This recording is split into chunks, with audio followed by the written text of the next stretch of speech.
going on, everybody? Sean Daniel with Guitar Control here. Today we're learning a classic song that can be enjoyed either ironically or legitimately. It is Take On Me by Aha, and we're going to do an acoustic version. We're going to talk about the riff, which is one of the all-time nasty, fun riffs to play, and also the chords. So make sure you click the link below because we have the chords and stuff for you to follow along with. And it is important to note that the capo is on the 2nd fret in this version, okay?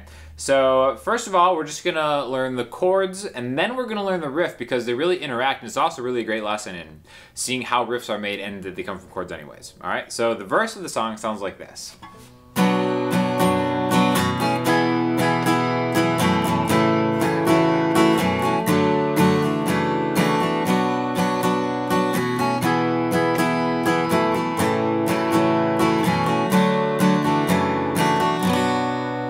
And then the super famous riff sounds like this.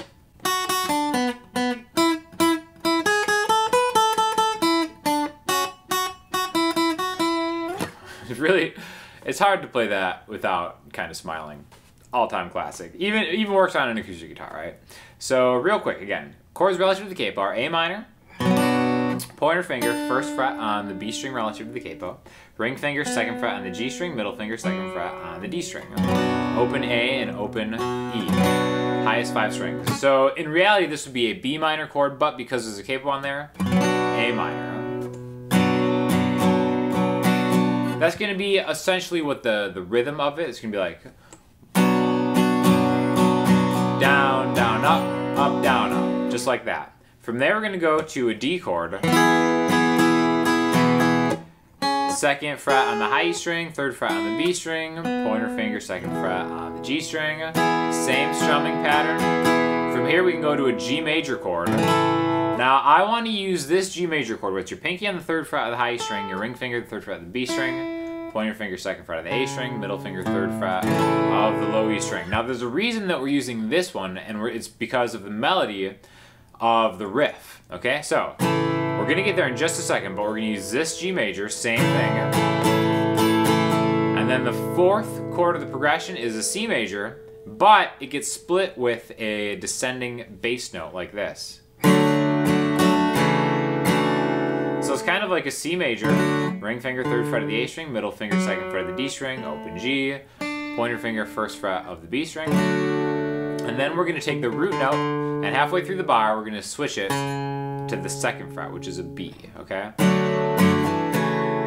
And then that's going to lead us back to A minor. So the whole chord progression for the verse is going to be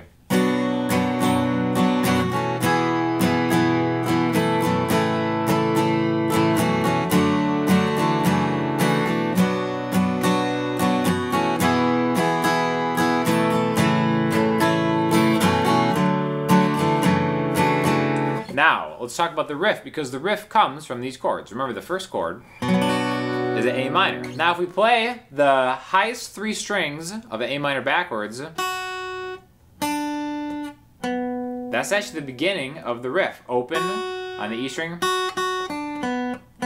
We play the open E string twice, the B string, 1st fret, once, and then the 2nd fret of the G string. So it comes from this A minor chord. Now after that we go.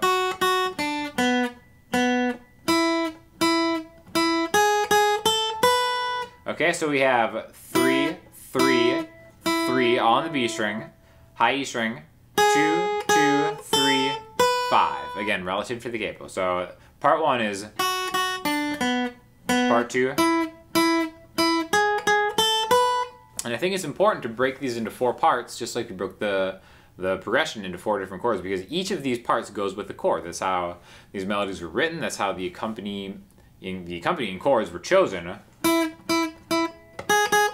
If we look at the notes here, we have a D, D, D, F sharp, G, A. Now, again, relative to the capo, technically those are different notes, but these 3 notes make up a D major chord, which is these notes go over the D part in it. So we have the A minor part, we have the D major part, then we have the next chord is a G major, so the melody is going to be a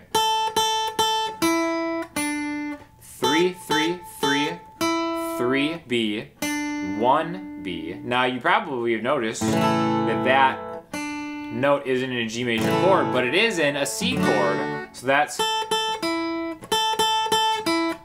where we transition to that next chord. So 3, 3, 3 on the high E string, 3B, 1B.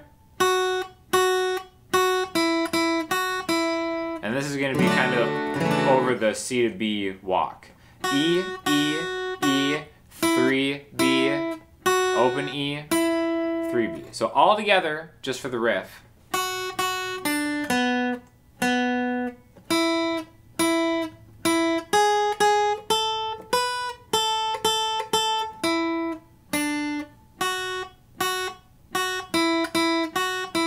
And again, that goes with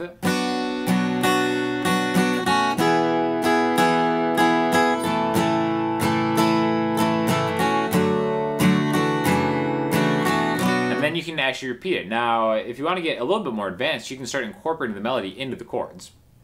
What I mean by that is, like, let's just take the first part of it as an example. We can try to accentuate finding those notes within that chord. So right there, you can kind of hear the note on top. That's just like a very exaggerated way of doing it, where when I'm strumming the chord, when I want to hear that note, I'm going to end the chord on the highest note. When I want to hear the first fret on the B string, I'm going to stop the strum on the B string. When I want to hear just this note in the melody, I'm going to stop it on the G string. So you can kind of hear a little bit of the, just by really shortening the length of your pick, right, or your stroke.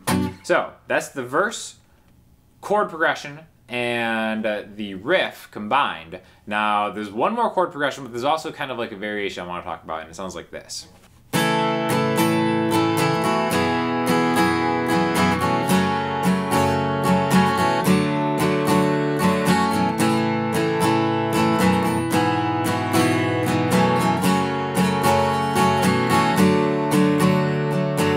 So really simple strumming. The chords are really easy to remember. G to D. Now I played it two different ways because eventually we're going to go to E minor and C. So we've seen all these chords before, but now they're in a different order. G, D, E minor, C. Now you may have noticed the first time I played that, I played the D major two different ways. The first time I did it, the regular way we did it. The second time I did it like this. G, D, minor, C. Now the reason I do that is because whenever we have a G and a D and an E minor in a progression, which you're going to see a lot in the chords in the key of G, you can do this thing where we play the low inversion D major, where it's kind of the same thing, but instead of having the high E string, second fret, we have the low E string, second fret. What that does is it thickens the sound of a D major chord, and also, since we're going to E minor, if we just track the root notes of those chords, we end up with a G, F sharp, E, which kind of like in the verse, when we have the A minor, D, G, we have that descending bass line from C over the B back to A. We can kind of do the same thing, but now with a G, a D, inversion, E minor. Again, inversion is just where you play a chord, but the root note is not the bass note, okay? Usually the root note in a D major chord is D, right? We can play a different note in that chord, but play it in the bass note, and that's what makes it an inversion. G major, D, E, and then followed up with C. Okay, so I think thinking of the bass notes as just descending all the way to C is a great way to just memorize the chord progression, because really the chords and the bass notes are helping you kind of drive it in a certain way. Because if you're like, okay, I'm in the chorus, I know it starts with a G, and then there's a D. Well, it's like, where does it go next? I can tell that these bass notes are leading me to the next chord, E minor, C. So again, those chord progressions back to back. A minor, D, G, C with the B. If it's the last one, A minor, E minor, C, then we have the chorus, which is walking you down to E minor, and then to C,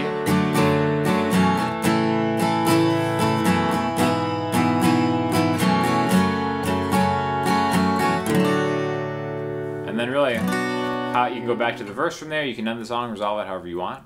Make sure you click that link below to grab the chords, because it also goes over the bridge. Again, this is more of a singer-songwriter version of it, so we're not going to cover any of the instrumental bridge parts of it, just the main riff, all the chords and strumming that you need to just go rock this out. And then again, make sure you do yourself a favor, walk down memory lane, watch the music video, iconic music video, check that out. And then after you're done, check out other videos on the Guitar Control channel by myself and other great instructors, and leave some feedback in the comment section about what you want to see more of, what you thought of this lesson, and what you think in general, and just your thoughts on life, how you're feeling today, and we'll get back to you because we love you. So thanks for checking it out. Talk to you soon.